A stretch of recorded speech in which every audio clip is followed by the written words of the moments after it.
ശ്രുതിസ്മൃതിപുരാണാനാം ആലയം കരുണാലയം നമാമി ഭഗവത്പാദശങ്കരം ലോകശങ്കരം. ആചാര്യസ്വാമികൾ ശ്രീ ശങ്കരാചാര്യർ ജഗദ്ഗുരു, ഇതൊന്നും പറഞ്ഞാൽ അറിയാത്തവരാരും ഉണ്ടാവില്ല. ശങ്കരാചാര്യരെ ആ സമാധി കഴിഞ്ഞിട്ട് 1200 വർഷം കഴിഞ്ഞു. അതിനെ ഓർമ്മിച്ചുകൊണ്ടാണ് മലയാള വർഷം ആരംഭിച്ചതെന്നൊരു സങ്കല്പമുണ്ട്. 1200 ചിഹ്നം ആയിരപ്പോൾ സനാതനധർമ്മം, വേദത്തിൻ്റെ സാരം ലോകത്തിൽ മുഴുവൻ പറഞ്ഞു കൊടുക്കാനായിട്ട് ജ്ഞാനം കൊണ്ട് എല്ലാവരെയും കണ്ണു തുറപ്പിച്ച ആളാണല്ലോ ആചാര്യസ്വാമികൾ. അസംഖ്യം ശിഷ്യന്മാരുണ്ടായിരുന്നെങ്കിലും ഒരു 4 ശിഷ്യന്മാർ പ്രധാനികൾ, അവർ ഗ്രന്ഥമൊക്കെ നിർമ്മിച്ചിട്ടുണ്ട്.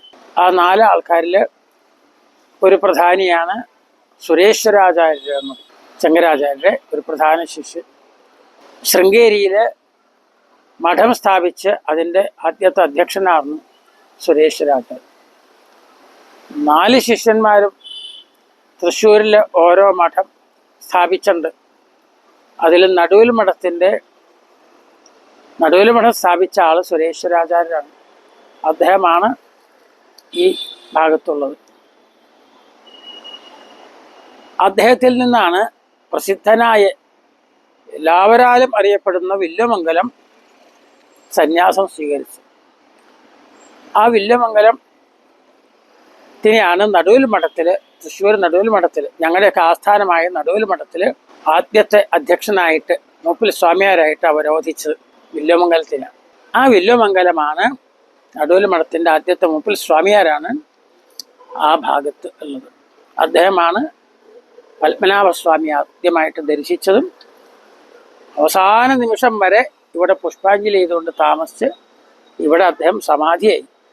ആ സമാധി സ്ഥാനത്താണ് ഇവിടുത്തെ ക്ഷേത്രം.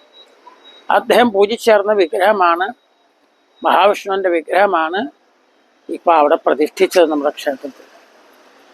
അപ്പം അങ്ങനെയുള്ള അവരെ ഓർക്കാൻ വേണ്ടിയിട്ട് നമുക്ക് വളരെ കാലത്ത് ആഗ്രഹമായിരുന്നു അവരെ ഒന്ന് ഓർക്കാൻ വേണ്ടി ഒരു പ്രതിമ സ്ഥാപിക്കണമെന്ന്.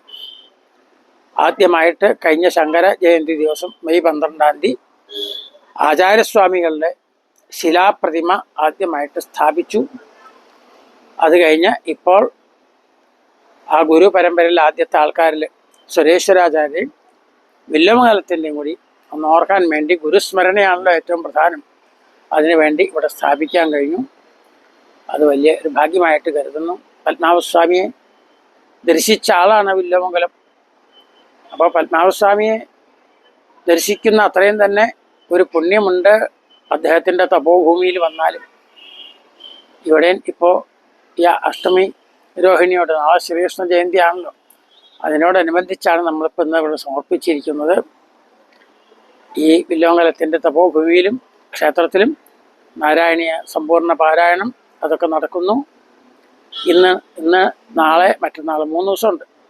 3 ദിവസം ആഘോഷങ്ങളോടുകൂടിയാണ് നമ്മൾ നടത്തുന്നത്. എല്ലാ ഭക്തന്മാർക്കും ഇതിലേക്ക് പ്രവേശം, എല്ലാവർക്കും സ്വാഗതം ചെയ്യണം. വിശേഷമായിട്ടുള്ള പൂജാ നിവേദ്യങ്ങളൊക്കെ ഇവിടെ നടക്കുന്നു. എല്ലാ ഭക്തന്മാർക്കും ഇവിടെ വന്ന് ദർശിച്ച് അവരെ ആ ഗുരു പരമ്പരയുടെ അനുഗ്രഹം വാങ്ങിച്ചു പോകാവുന്നതാണ്. എല്ലാവരെയും ഒരിക്കൽ കൂടി ക്ഷണിച്ചുകൊണ്ട് ഈ വാക്കുകൾ സമർപ്പിക്കുന്നു. സർവേ ഭവന്തു സുഖിനഃ, സർവേ സന്തു നിരാമയാഃ, സർവേ ഭദ്രാണി പശ്യന്തു, മാ കശ്ചിത് ദുഃഖഭാഗ് ഭവേത്. ഓം ശാന്തി ശാന്തി ശാന്തി.